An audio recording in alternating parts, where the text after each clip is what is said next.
कुछ तारीखें व्यक्ति विशेष के कारण इतनी महत्वपूर्ण हो जाती हैं कि आगे आने वाला समाज इससे निरंतर प्रभावित होता रहता है। वह तारीख हमेशा व्यक्ति और समाज को आत्म परीक्षण के लिए विवश करती रहती है, जिससे उन्हें मानवता के प्रति अपने दायित्वों का बोध लगातार होता रहता है।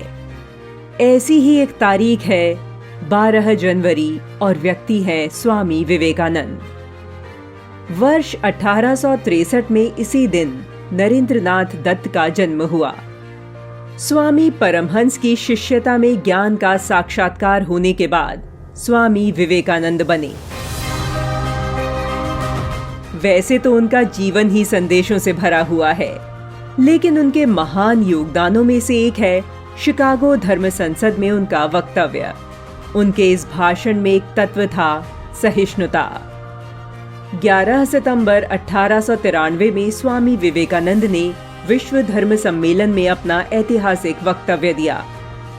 कभी कभी एक व्याख्यान ही देश, राष्ट्र, समाज की पूरी तस्वीर ही बदल कर रख देता है। विवेकानंद का यह वक्तव्य ऐसा ही माना जाता है, जिसने पश्चिम द्वारा भारत की मिथ्या संकल्पना को अचानक तोड़ दिया।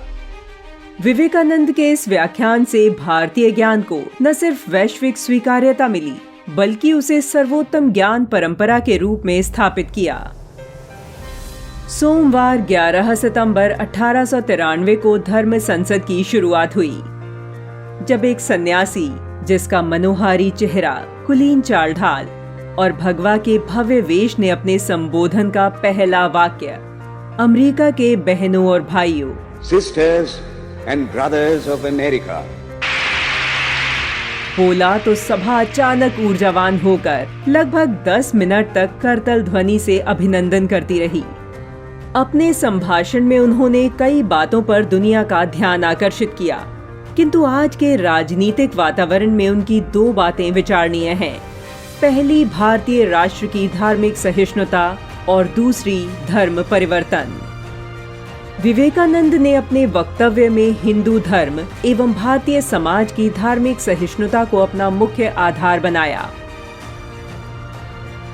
उनके अनुसार यह भारतीय संस्कृति का प्रमुख गुण है, किंतु वर्तमान समय में विभिन्न संकुचित वैचारिक मानसिकता वाले लोगों ने भारतीय समाज को असहिष्णु घोषित करने का बेड़ा उठा लिया है। ऐसे लोगों को चाहिए कि वे स्वामी जी के शिकागो संभाषण का ध्यानपूर्वक अध्ययन करें। स्वामी जी ने अपने इस भाषण के शुरुआती वक्तव्य में सभी धर्मों के लोगों को संबोधित करते हुए उन वक्ताओं को धन्यवाद ज्ञापित किया, जिन्होंने यह कहा कि दुनिया में सहनशील का विचार सुदूर पूरब के देशों से फैला है, मुख्यतया भारत से। अर्थात अंग्रेजों के राज में जब भारत गुलामी की जंजीरों में बंधा था, भारतीय समाज ने अपने मूल गुण सहिष्णुता को सहेज कर रखा हुआ था। विवेकानंद ने अपने भाषण में कहा, मुझे गर्व है कि मैं एक ऐसे धर्म से हूँ जिसने दुनिया को सहिष्णुता और सार्वभौमिक स्वीकृति का मंत्र सिखाया है। भारत न सिर्फ सहिष्णुता में विश्वास रखता है, बल्कि विश्व के सभी धर्मों को सत्य के रूप में भी स्वीकार करता रहा है। अपने भाषण को तर्क प्रदान करते हुए उन्होंने कहा, मैं एक ऐसे देश से हूँ जिसने इस धरती के सभी देशों और धर्मों को परेशान किए बिना सभी लोगों को शरण दी है।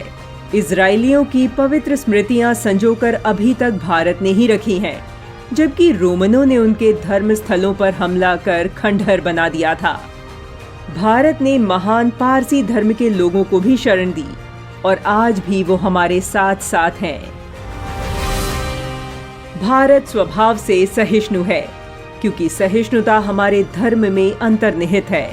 इस देश की ज्ञान परंपरा को पुनर्स्थापित करने वाले विवेकानंद जैसे सन्यासियों के विचारों को आत्मसात करने की आवश्यकता है, जिसमें दूसरों के प्रति आदर और अपने स्वत्व का स्पंदन का अनुभव होता है।